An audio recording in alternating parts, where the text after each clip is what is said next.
South ఇండియాలోనే అతి తక్కువ ధరలకి రత్నాలనందించే ఏకైక సంస్థ 6JVR. పొద్దున్న చూస్తా ఉన్నా, నిన్న వైఎస్ జగన్ కి రాళ్ళు ఇసిరారంటే ఎవరు? అదేంటి చిత్రమో పాపం. ఎప్పుడు ఎలక్షన్లు రాగానే ఆయనకి ఏదో ఒక గాయం జరుగుతుంది.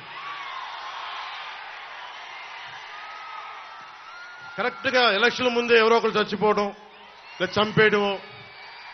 అంత హై సెక్యూరిటీ సిఐఎస్ఎఫ్ ఉన్న వైజాగ్ ఎయిర్పోర్ట్ లో 2019కి కోడి కత్తితో గాయం చేశారంట అక్కడ. సరే, మనందరం ఏం చేశాం? జనం కూడా ఏంటి కదా, మన తిలక్ గారు చెప్పినట్టుగా, దేవరకొండ బాలగంగాధర్ తిలక్ చెప్పినట్టుగా, కొడవగంటి మనకి కుటుంబరావు గారు చెప్పినట్టుగా, మనందరం మధ్యతరగతి మనుషులు. మనందరికీ ఏంటంటే అధికారం ఉన్నోడు, డబ్బున్నోడు ఏమి చేసినా దానికి ఒక నైతిక భాష్యం ఇస్తాం. పాపం కాకినాడలో ఉండే ఒక మాఫియా డాన్ ఎవరిని కత్తితో పొడిచినా పాపం ఆయన ఏ పరిస్థితుల్లో పొడిచారో పాపనండి, పాపం చంపేశారు. వైఎస్ వివేకానంద రెడ్డి గారిని ఏ పరిస్థితుల్లో పొడిచారో తెలియదండి మాకు. 30,000 మంది ఆడపిల్లలు అదృశ్యమయ్యారని పాపం జగన్ గారు ఏం చేస్తారండి పాపం. ఇది సగటు మధ్య తరగతి మనం చేసే తప్పు. ఇది మన హక్కులను మనం తెలుసుకోవట్లేదు. జగన్ కి గాయం అయితే రాష్ట్రానికి అయ్యా గాయం. మీ జెడ్ కేటగిరీ సెక్యూరిటీ ఏం చేస్తుందా? మీ జెడ్ కేటగిరీ సెక్యూరిటీ చూసుకోరా మీరు? మరి చంద్రబాబు గారి మీద రాళ్లు కొట్టించినప్పుడు రాళ్ల వర్షమే కురిపించారా మీరు? అప్పుడు ఏమైపోయినాయి? అప్పుడు రాష్ట్రానికి గాయం జరగలేదా? అంటే మీ మీద ఇంత గులకరాయి పడితేనే గాయం అయిపోయినట్టు. ఏమో ఎవడు చేశాడో నా సంతాపం కదా, నాకు బాధ కలుగుతుంది. నన్ను అడిగారు ఈ రోజున స్టేట్మెంట్ ఇమ్మని చెప్పారు మా పార్టీ వక్తలందరూ.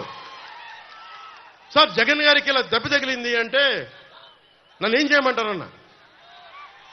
ఆయనకి కొంచెం మీరు త్వరగా కోలుకోవాలని ఇవ్వంటే ఏమో అది నిజమో అబద్ధమో నాకేం తెలుసు. అతనే ఇలా టప్పును కొట్టేసుకున్నాడేమో ఎవరికి తెలుసు? తెలియదు కదా. ఎందుకంటే కరెంటు పోయింది, దండలు ఉన్నాయంట. ఆ దండల్లో వాళ్ళే రాయిపెట్టి కొట్టుకున్నాడేమో, లేదా నిజంగా పోని ఒకసారి నాన్నా పులి కథలాగా ఒకసారి చెప్తే బాగుంటుంది. ప్రతిసారి ఎలక్షన్ రాగానే జరిగితే నిజంగా పులి వచ్చిన నాన్నా పులి కథలాగా అది అబద్ధం అనుకుంటాం. సరే, నిజంగా మీ మీద రాయిసి చూడండి, మీరు పట్టుకోండి. ఎదురుగా పొడిచిన వ్యక్తినే ఈ రోజు వరకు మీరు పట్టుకోలేదు. జైలు నుంచి అతను బెయిల్ ఇప్పించారు 5 సంవత్సరాల తర్వాత. కోడికత్తి వ్యక్తినే. ఈ సెంటిమెంట్ డ్రామాలు దయచేసి ఆపండి. ఈ నాటకాలు భరించలేకపోతున్నాం.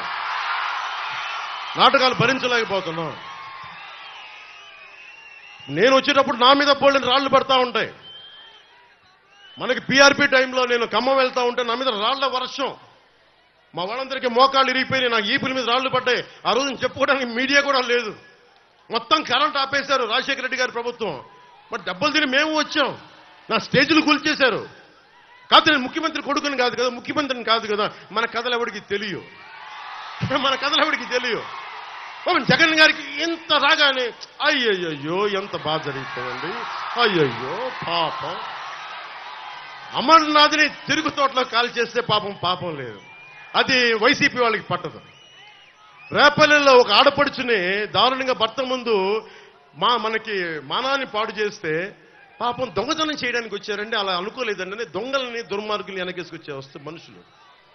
జగన్ గారిది ఇంత పడగానే నాకు నిజంగా అనిపించింది, జెడ్ కేటగిరీ సెక్యూరిటీ మీరందరూ ఏమయ్యారయ్యా? పోలీస్ అధికారులు ఏమయ్యారు?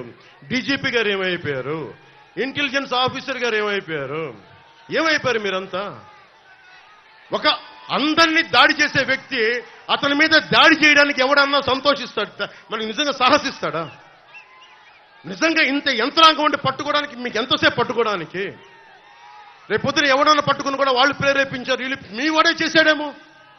2019లో మీ కూర్చోబెట్టి కోడి కత్తి కోసం జగన్ గారు సీఎం అవ్వాలని డ్రామా ఆడటానికి నేనే పొడిచానని ఆ అబ్బాయి చెప్పాడు. ఈరోజు అలాగే చేశారేమో కనుక్కోండి. కానీ నేను మీకు చెప్తున్నాను, ఇలాంటి డ్రామాలకి మనం పడాల్సిన అవసరం లేదు. దయచేసి పడకండి. నిర్ద్వందంగా దాన్ని తీసి పక్కన పెట్టండి. అరే, ఇద్దరు చెల్లెళ్ళు,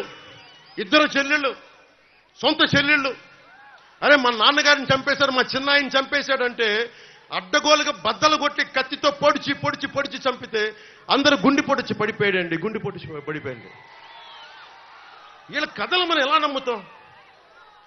ఈరోజు ఆయన వివేకానంద రెడ్డి గారు అమ్మాయి సునీత గారు వైరాలజిస్ట్, ఆవిడ అమెరికాలో చదువుకున్న వ్యక్తి, వైరాలజిస్టు. కరోనా లాంటి వైరస్ ని ఆవిడ దాని మీద నిజంగా వైద్యం చేయగలిగే వ్యక్తి.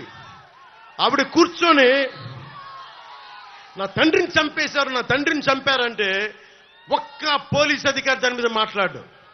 CBI central bureau of investigation వస్తే కడపలో కోర్టులోకి వెళ్ళనివ్వరు వాళ్ళని. ఇంత దారుణంగా ఉంటే మనందరం కూర్చొని చేతులు పొడిచి కూర్చున్నాం. మనందరం, మనకు పౌరుషం చచ్చిపోయింది, మనందరికి చచ్చిపోయింది.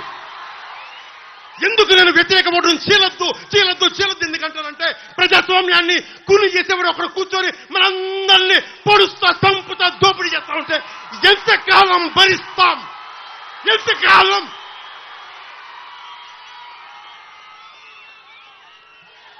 సుగాలి ప్రీతి 14 ఏళ్ల బిడ్డని స్కూల్కి వెళ్తే 10 మందిని నాశనం చేస్తే దాన్ని పట్టించుకోడు ఎవడు. జగన్మోహన్ కి బొక్క పడితే, చిన్న గులకరాయి పడితే రాష్ట్రం అంతా ఊగిపోద్ది. సగటు మనిషి బాధ మనకి తెలియదు, సగటు మనిషి బాధ మర్చిపోయాం. నిజంగా నాకు ఆవేదన ఉంది, ఏడుపు వస్తుంది. తప్పు జగన్మోహన్ రెడ్డి కాదు, మందే. మనకు పౌరుషం చచ్చిపోయింది. ఇందాక తెనాలో చెప్పినట్టుగా దాస్యం చేసే కంటే కూడా చచ్చిపోవడం మేలు. దాస్యాన్ని ఆపేద్దాం.